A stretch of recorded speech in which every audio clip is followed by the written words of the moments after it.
Lemkin Solitaire and Equalizer seeders and planters offer disruptive innovation like vertical banding, dry and or liquid onboard fertilizer, and great prices. Go to lemkindemo.com for more information and to request a demo. I'm Shaun Haney, and this is RealAg on the Weekend.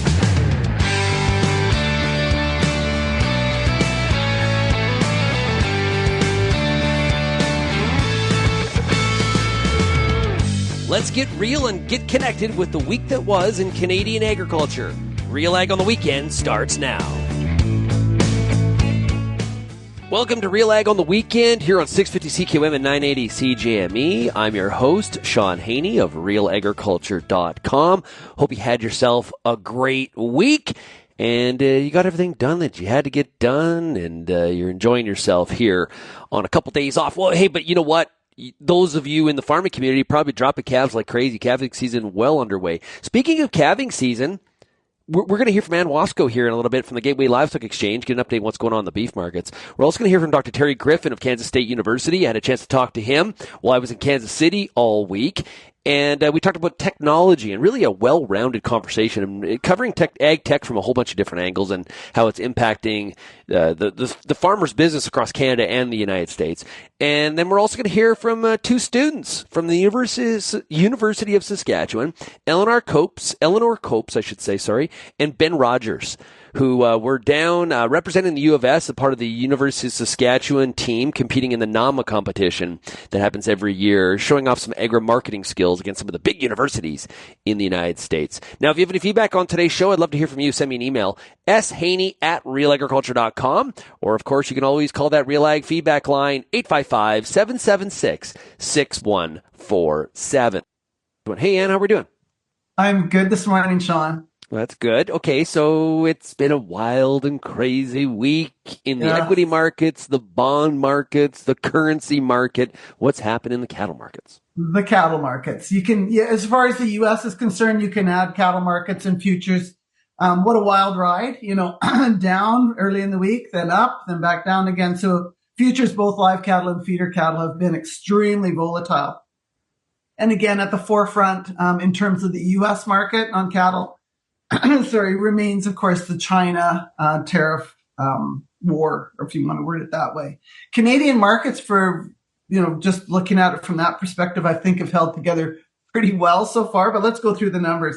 Cash cattle in Kansas this week were down $4 to $2.04 compared to last week. In the north, Nebraska, Iowa, $2.08, so that's $2 to $5 lower than last week. On the live market, and dressed $3.27 to $3.28. That's $7 to $8 lower than last week. So U.S. markets are getting clipped. The local market in Alberta did pick up $5 dressed, so $4.75 delivered. Was where there wasn't a pilot trade this week, Shaun, but that's where the trade happened at. Watching carcass weights to give us one of the barometers for feedlot currentness, we were down another 2 pounds on carcass weights last week. So we're at 949. That's 5 pounds below last year. And as we go, I think, well, first of all, why is that happening? I think all of the uncertainty has cattle feeders selling cattle on schedule. Most aren't speccing on holding cattle longer. They're selling cattle into this market. Makes sense. And it's showing up there. Now, the other piece is now we're into April, Q2. We're going to see seasonally carcass weights drop as we start to get more of those calf feds in the mix. Whereas Q1 is largely the yearling type cattle, which are going to be heavier anyway. So we're going to see carcass weights come down anyways, but we are running below last year. So that's a signal. I think one of the other kind of pickup points to talk about is how many feeder cattle have been exported here in the first quarter of 2025. This is APHIS data. So there's two different sources here, but 63,000 head for the first quarter. That's up 87% from last year. It's not like we haven't done those kind of numbers before, but not in recent years. We've been more on an import basis. So this is a little different. The last week of March, ahead of the unknown April 2nd tariff announcement dates, we did see over 15,000 head of feeder cattle go south. So you can see what's going on in terms of producers trying to make decisions based on the unknown. Yeah, well, why the feeder cattle going south? We've talked a lot about how we've been a net feeder cattle importer, but for some of the audience, they're probably like, wait a minute, this is a reversal what you guys have been talking about. What's going on? Well, I think until we had some certainty around what the tariff news was going to be, that the Canadian market would experience more of a tariff than what the outcome was. So I think it was a spec move in anticipation or expectation that there would be more direct tariffs on cattle or beef that did not materialize on April 2nd. So it was a spec move, maybe in hindsight. Who knows? I don't think a person can say what's right or wrong today, but I think at the time when those decisions were being made, the anticipation was that the U.S. would be the more premium market than Canada down the road. That might not be the case now. Yeah, and like you said, it's hard to figure out what to do, and the dangerous, the risk reward of speccing and moving inventory based on what you assume today. And we've seen, a couple different flip-flops in terms of what the strategy is this week. And so you can get caught on the wrong side of that very, very quickly, unexpectedly. February trade data. Yeah, StatsCan did come out with, and it's going to be interesting to watch this data just with all of the news that's going on. So this is February Canadian beef exports. Overall, to all countries, to the world, we were down 18%. Year to date, we're now down 9%. But I think there's more to the story. It's not just a tariff story, or a tariff spec story, if you will. Canadian beef production is smaller so far this year, and that was expected. So our slaughter so far in 25 is down 8%, and the tonnage, when you take the carcass weights into account on everything, steers, heifers, cows, and bulls, is down 9%. So it stands to reason that we're going to export less when we're slaughtering less and producing less beef. So that makes sense.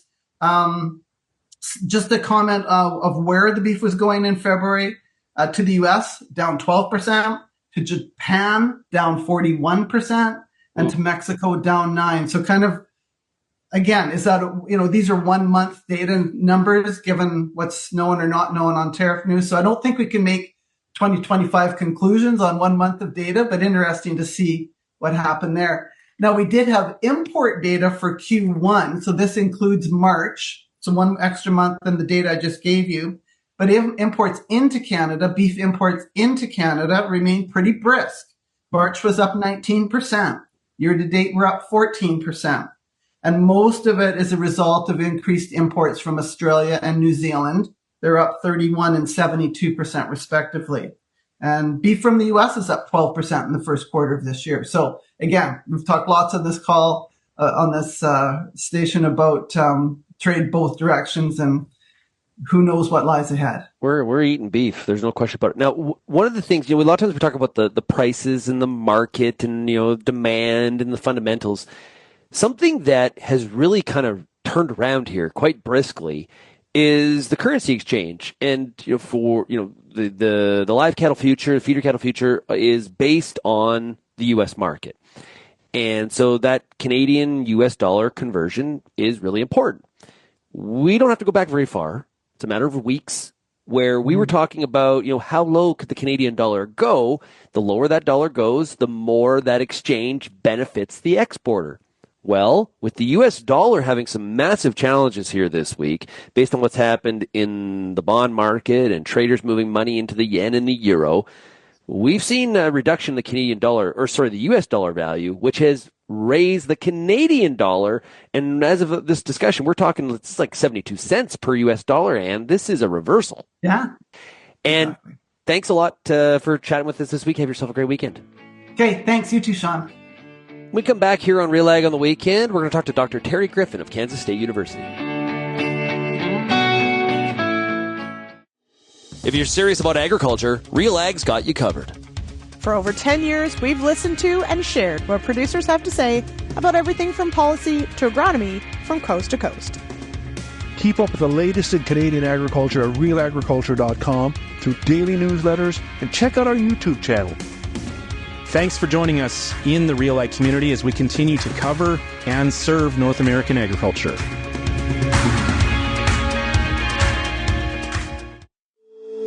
If you're involved in the agriculture industry, it's important to stay informed on all the latest issues affecting your business. At RealAgriculture.com, we offer fast, reliable news, information, and insights to help you keep on top of all of the latest in Canadian agriculture. Visit RealAgriculture.com and sign up for our free daily newsletter covering everything from news, agronomy, animal agriculture, and much more. Visit RealAgriculture.com/subscribe today. For balanced nutrition with micronutrients, the best answer is Wolftrax DDP from Koch Agronomic Services. To learn how Wolftrax can ensure nutrient availability through a crop's growth cycle, visit wolftrax.ca. As I mentioned, I've been in Kansas City here all week at the North American Agri-Marketing meeting. It's been a great time. Kansas City, definitely one of the cities I highly recommend you take in. Great restaurants, great historical downtown. There's a little bit of jazz if you're into that. Great spot. On Tuesday, I was at Ad Farm's Farm Voice event that I've been able to participate in the last 2 years. It's been great. This year, I was fortunate enough to sit down with somebody that is really on the cutting edge of research when it comes to ag technology, precision ag, and the science behind it from an implementation and honestly a farm economic standpoint, because he is a farm economist. It's Dr. Terry Griffin from Kansas State University. And him and I did a fireside chat for an hour. It went very fast. It was very quick. It just flew by. We covered a lot of ground. And afterwards, Dr. Griffin and I sat down and I guess did a second fireside chat, him and I chatting for this program. So let's just listen to the discussion that I had with Dr. Terry Griffin of Kansas State University. Dr. Griffin, it's great to chat with you. Yeah, I didn't even realize it was an hour long. I mean, I knew that was the schedule, but it went by pretty quickly. Shaun, it's good to be here. Yeah, we covered a lot of ground, which was honestly was a lot of fun. Really trying to encapsulate in 2025 the farmer's relationship with technology and how it's the quest for it to lead them to higher profitability and increased efficiency and productivity. I guess try to encapsulate a little bit for us in terms of what the farmer's going through from a technology perspective here in 25 and some of their decision making. Yeah, so in economics, we do talk a lot about profitability. And one of the things I was trying to get across today was quality of life aspects. And going back to economics, profitability is an easier metric than another metric we like to talk about, and that's satisfaction or utility. And when we consider the farm operation not only as a business but as truly a family business, the rural household, and trying to optimize satisfaction and happiness across the rural household, well, that's utility maximization, which is a step above profitability, although it's more difficult to measure these things, but they're still very important to consider. Ag technology, one of the examples, classic examples, is adding a cab to a tractor. So going from an open air tractor to one that has a cab and air conditioning and maybe a XM radio, or back in the day, it's just been FM radio, was a tremendous improvement to quality of life, even though it may have not been profitable in a net farm income perspective. It was still very much beneficial to the rural household. Fast forward to about 25 years ago, farmers started adopting or buying tractors that had automatic guidance systems. It improved the quality of life. It also had efficiency benefits too, reduces skips and overlaps, saved on inputs, and made it where we could plant with a 12-row planter and harvest with an 8-row harvester without having to worry about mismatch and wide middles. Yeah. So, I like to think in terms of economics as profit maximization as well as utility maximization or optimization. Well, it's why in a lot of combines now we don't call it a cab, we call it a suite. Sure. It's got a buddy seat. It's got a cooler. It's creature comforts. Yeah. They're independent, and sure. It does remind me though of labor things. If we have hired labor on the tractors, we may spend a little bit less on those creature comforts. But if it's the decision maker, person who bought the equipment, it makes a lot more sense for them to have those luxury, or not even luxury, quality of life. Yeah. Hey, there was lots of times where, younger generation of the farm was arguing for, hey, let's upgrade to get that CD player in the tractor. Where Dad's like, no, you can listen to the radio, right? That kind of thing. So how do we measure that utility? Like, what does that calculation look like? It's a lot more difficult. That's why we usually revert to profitability, because we can count dollars, we can count cents, we can count bushels and convert those into dollars. So there are some things that we can look at is, let's be frank, in some stressed relationships in the rural farm household, there are some family dynamics that may not be positive. And those are connected to quality of life aspects. And we can count those, and we can measure the negative aspects of those. It's more difficult to measure the benefits when things are good, but when things are bad, we can see a cost. Yeah. The adoption of technology, still all about amount of complexity and upfront cost? A lot of complexity, especially when we're talking about the data side of technology. Automated guidance, automated section control, things that are automated removes the necessity for the human to be actively engaged in dealing with data. Those are readily adopted for obvious reasons. The other side of the coin with the yield monitor data, soils data, as applied data, it takes a lot more skill set to make use of that for decision-making purposes than without that data. So it useful and empowers the decision maker if they're poised to make use of it. And so today in 2025, when we think about technology adoption, we're buying new equipment, definitely. But if we're buying used equipment that's less than 5 years old, it probably has all of this technology on it. And so when we talk about adoption of technology, sometimes I use a proxy, and that is, do I pay the subscription fee to have some of these technologies activated on the equipment? Is that why we're seeing so many subscription models out there now, because it lowers that upfront cost? It makes the supply chain so much easier on the manufacturer. We think about hybrid corn, and there was all the stacked genes were added to that at one point, and there was a reason for that. It just made supply chain management so much easier, and then you can do differential pricing to those who made use of it in different locations. Subscription fees are the same way. All the technology's there. We don't have to segregate on the assembly lines. Everything is the same, and we charge differentially by those who self-select by paying subscription fees. And from the company's perspective, smooths out revenue. So stock market likes that. Yes. And the customer is a little bit more sticky. Yes. Right? They're not going anywhere. Yeah. Yeah.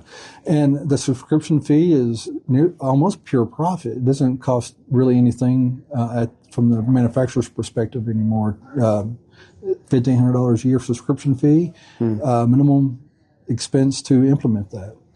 We've been talking to Dr. Terry Griffin of Kansas State University. That adoption, those barriers, is really fascinating in terms of, it really hasn't changed in the past number of years, according to Dr. Griffin. Complexity, so how complicated, or I guess how easy is it to use the technology, and the upfront cost? Because, and maybe this is a bit of a testament in the fact that, sometimes it's hard to measure the return on a direct ROI basis. Like, we're implementing this technology, it's providing us with this kind of return.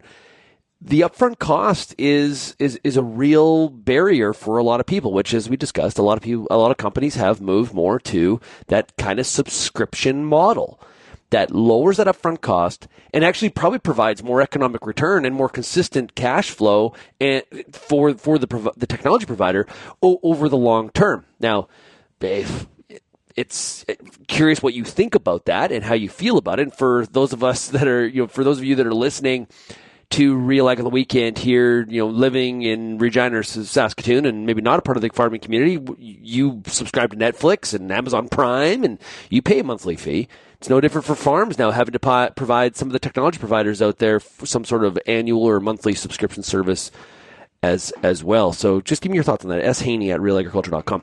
We're going to take a break. When we come back here on RealAg on the weekend on 650 CQM and 980 CJME, we're going to continue the conversation with Dr. Terry Griffin of Kansas State University right after this.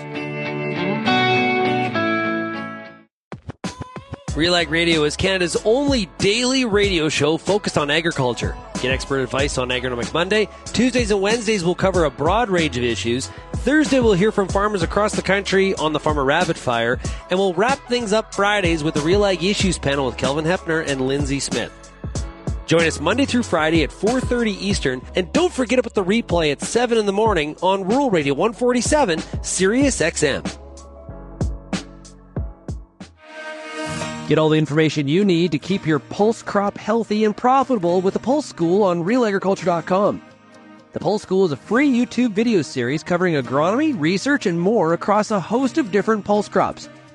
It's also available as an audio podcast wherever you download or stream your favorite podcast. Check us out on YouTube or visit RealAgriculture.com. The Pulse School, brought to you by BSF Canada.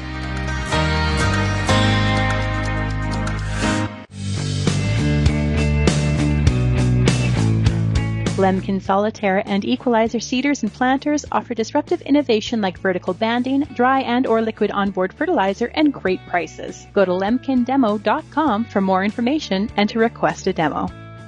Let's continue the conversation that I've been having with Dr. Terry Griffin of Kansas State University about all things technology. Are there areas of ag tech that are fading or maybe haven't lived up to the hype as much as we thought? I don't know how to put that, but the bloom is off. Sure. Yeah, as a data guy, I'm really disheartened that yield monitors are not as readily used as what I would have hoped when I started my career in the 1990s. We had huge promises from the agricultural research as well as industry about, hey, this is going to be the future. And it is. It's just that it wasn't the future in 5 years or in 10 years. 25, 30 years later, less than half of planted acres have a combine harvester equipped with a GPS yield monitor.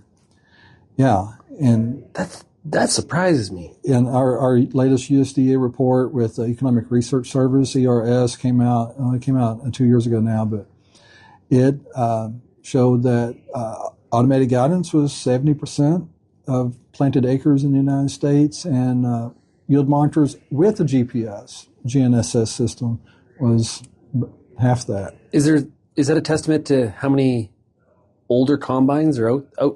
What's happening there? I think it's a testament to the difference between automated and data intensive. So, I mentioned quality of life earlier, and I think everybody kind of understands that, and it makes life better. The opposite of that to me is human capital. And human capital is a good thing, but it requires a tremendous amount of effort by the person to invest in their own skills to become better at dealing with data. So once you do that, data will help empower that person, but it takes investment. Automated guidance doesn't really take human investment to make it work. It's more of a plug and play.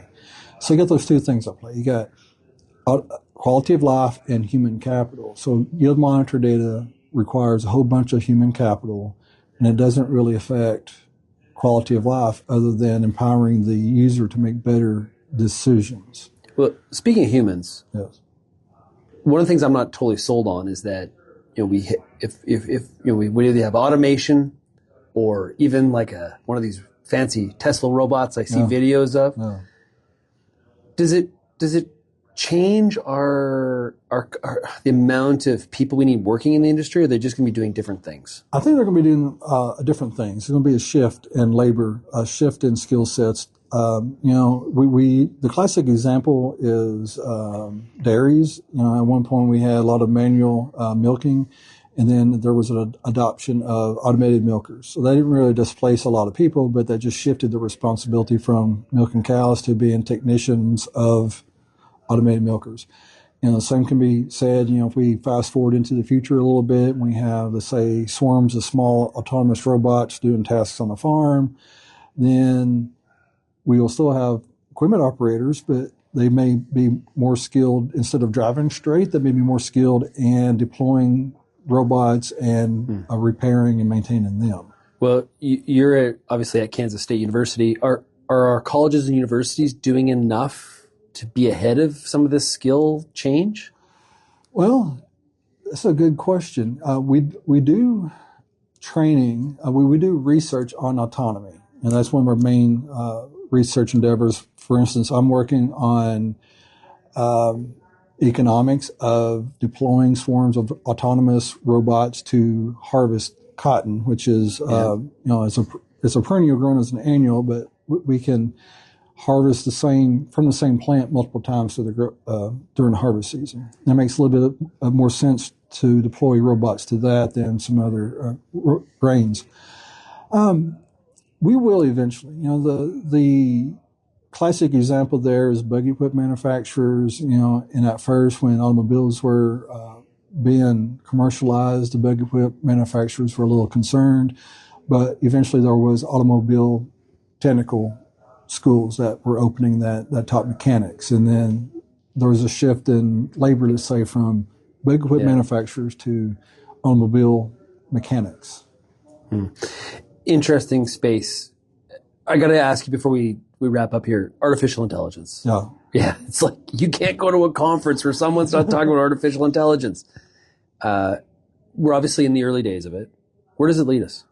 So one of the things I think about with artificial intelligence, I've been asking a few of the computer science people who specialize in this, and some of them give a very long, complicated response, but a few of them will actually give me a short one-word answer, and it just says search. It's an efficient search, quick, efficient search.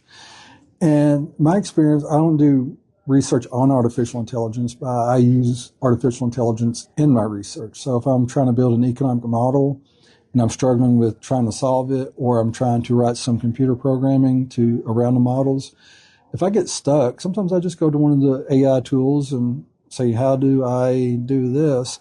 And it gives me a pretty good response. It's never 100% correct, but it's 90-something%, and it gets me over the hump of what I'm trying to figure out. It gives me a hint where I, as a person, can more quickly, readily solve that problem I was looking at. Where are we going in the future? Well, 5 years ago, we moved very far in the last 5 years. Today we were in the meeting and we asked the group if they've ever used one of the AI tools, and it seemed like it was pretty ubiquitous across the whole room. They all had used it. Yeah. Or, and there's some that probably didn't admit to using it, So it is uncanny the way how good it has worked for us so far. Yeah. The next 5 years, if we're at this trajectory, it's really no telling where it will be. Yeah, and many think that the trajectory, even like we're just at the beginning. It's sort of like that Intel rule. What is it? Every 7 years, like it's going to be fascinating. It's going vertical almost. Yeah, exactly. Well, Dr. Griffin, it's been great to work with you today on the stage at this Farm Voice event with Ad Farm, and it's great to chat with you. Thanks a lot. Yeah, you too, Shaun. Thanks.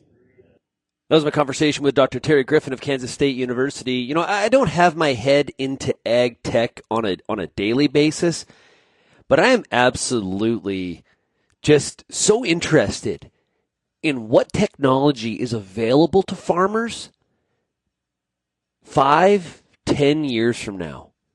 We're just in the infancy, just the beginning, just the birth of something like artificial intelligence. And what does that look like? When rubber really hits the road, because honestly, with a lot of technology, when you're on the bleeding edge, there's a lot of noise and sometimes a lack of results.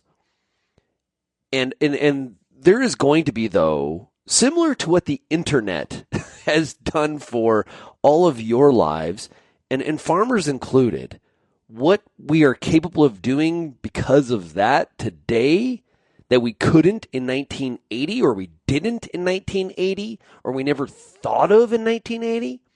Now, some of you are going to say, well, you know what, to be honest with you, if this isn't farming. This is just crazy. This is not like Grandpa's farm. You're right, it's not. It's evolved like other industries. The way we deliver education in the classroom, it's changed. The way that we drill for energy, or what happens in a potash mine, it's changed. The grocery store, that experience, it's changed. All industries evolve. Because if they didn't evolve, and there wasn't things like technology, and there's some great technologies in Saskatchewan that are having a big impact on Saskatchewan farms and across Canada and in really abroad as well. a lot of great technologies, a lot of innovation and intuitive thought in a province like Saskatchewan, there's a benefit to, at the end of the day, to you, to the consumer as well. So not just the farmer. So I'm just fascinated by where this whole space goes, and watch with great interest indeed. If you have any feedback on any of that, I would love to hear from you. You can send me an email, shaney@realagriculture.com, or of course you can call the RealAg feedback line, 855-776-6147. When we come back here on RealAg on the weekend, we're going to hear from two University of Saskatchewan students that were here in Kansas City at NAMA competing in the student competition. U of S students made the finals, and we're going to hear from them when we come back. You're listening to RealAg on the weekend here on 650 CKOM, 980 CJME.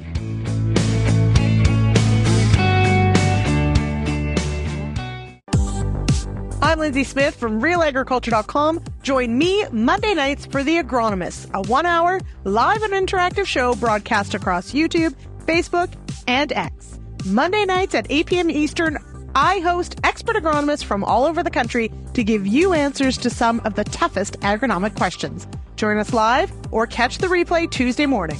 That's The Agronomist with me, Lindsay Smith, Monday nights live at 8 p.m. Eastern. The Canola School on RealAgriculture.com is your one-stop shop for everything a canola grower needs. Check out our free video series on YouTube for all the latest in canola agronomy, research, marketing, and more. Don't have time to watch? Download the podcast version of the Canola School on RealAgriculture.com or anywhere you download your podcasts. Stay on top of all things canola with the Canola School on RealAgriculture.com, brought to you by BASF and Invigor Hybrid Canola.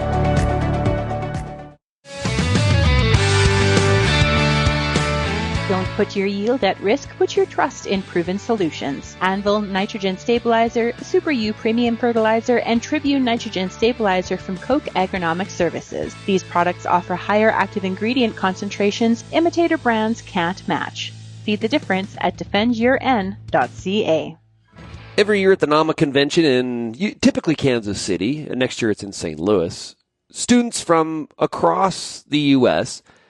come to do a student competition where they show off their marketing skills around a product, and it's a great competition. And there's always Canadian representation. Students from the University of Guelph and University of Saskatchewan always compete in the event.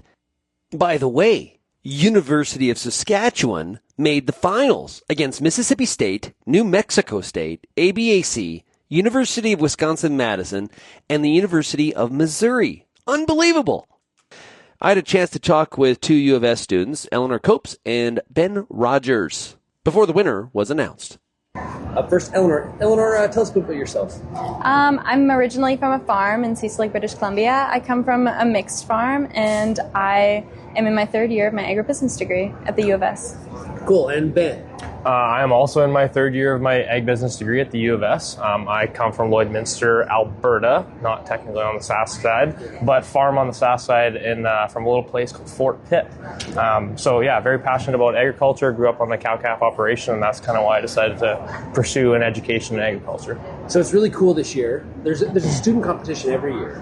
And this year, we have the University of Guelph, their Canadian school that's here, and the University of Saskatchewan, both in the finals. Yeah. So tell us about the student project that happens here, the competition. What's it like? So every year, the CAMA Club at the University of Saskatchewan, we get to pick some sort of a new innovative product that has some sort of value back to the original producer. So this year, we chose a product that was actually originated in Alberta by a farmer from Grand Prairie named Vince Paluski, who had created the product called the RC Farm Arm. So we found out about this product through one of our sponsors, which was Duckfoot Parts Manufacturing. So we reached out to Vince and asked him and figured out if this product would work. And And you know what? He was all for a little bit of free marketing. So yeah, we definitely took him up on the opportunity. It's been a really cool product to learn about. Yeah. So Elanor, tell us a little bit about the competition. Like you had to give a presentation and go through different rounds. So we started in a preliminary round where we had heats with different universities, and we competed against them in these tiny rooms with these judges looking at us and like watching us, writing down notes, asking all these questions. And then the top 2 from each heat got to move on, and then it took us to here. And basically everybody just gets to do their 20 minutes and get a 5-minute question period, and then you just get to give it your best shot. Were the questions super grueling? It depended on the judge. Some of them were a bit of softball questions where we kind of had prepared for them, but there definitely is some judges who are so knowledgeable about the industry that they bring some things to the table that we would have even never thought about. But that's part of the experience, is learning how to answer those questions and take it into next year. Okay, so we're going to find out if you are the victor here in about an hour and a half. So we don't know yet, so we'll know very soon. But you mentioned the word experience. What Ben, you first, what have you taken out of this? Like, what are you taking home to the University of Saskatchewan from this experience? There's just so much perspective to learn here.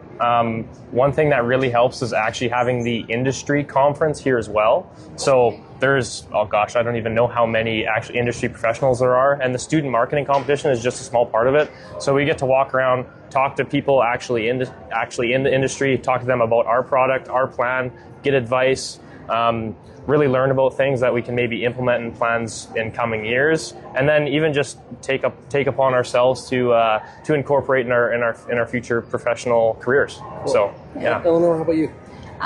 I think that we spend so much time focusing on our product and our project, and we kind of get so wrapped up in it. But coming here, getting to watch all the student presentations, there's so much to take away from that and so much value in seeing what other people have brought to the table and all these different ideas. I think learning from other people has been like a big part of this for me personally, and seeing everybody else and what they come up with, and even terms that you don't really think about, and especially being in the States, a lot of things are quite different. So a big part of that is just kind of realizing how far everything goes with these presentations.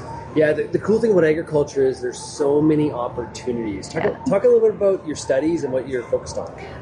So in my agribusiness degree, primarily we're taking like economics courses with kind of a bit of a business background. So right now it's a lot of econ stuff with a lot of finance and everything. So we're really focused on incorporating business concepts into agriculture, and we have a lot of great professors at the University of Saskatchewan, like Eric Michael's with us today and some back home.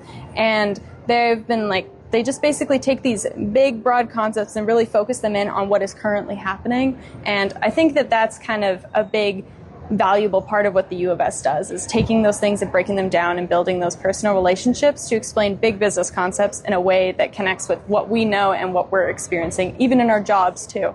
Yeah. How about you, Ben?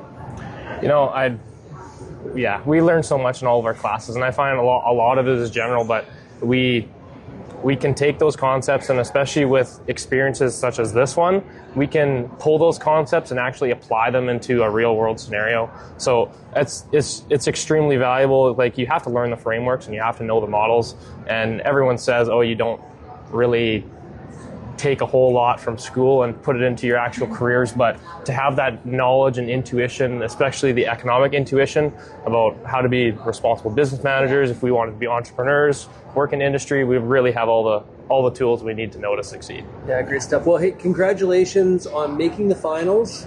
Hope you are the victors, staying here in about an hour and a half. And thanks a lot for doing this. Yes, thank you. Thank you very much. So great to see students from the University of Saskatchewan doing so well in a competition like we had this week at the NAMA convention in Kansas City. And just to give you a bit of an update here, like I said, I had talked to the students prior to the winner being announced, and they weren't successful. The University of Missouri was the winner of this year's competition. But we can say this: the University of Saskatchewan finished fifth, which is amazing. I think the competition was 32 schools. So big congratulations to all the students that competed from the University of Saskatchewan, and you should be very proud. If you have any feedback on today's show, we'd love to hear from you. Send me an email, shaney@realagriculture.com, and make sure you go to realagriculture.com/subscribe to keep up to date on all of the great ag news information from our team at realagriculture.com. Thanks to everybody for getting real and getting connected with Real Ag on the weekend, and we'll of course chat again next week. Cheers, everybody.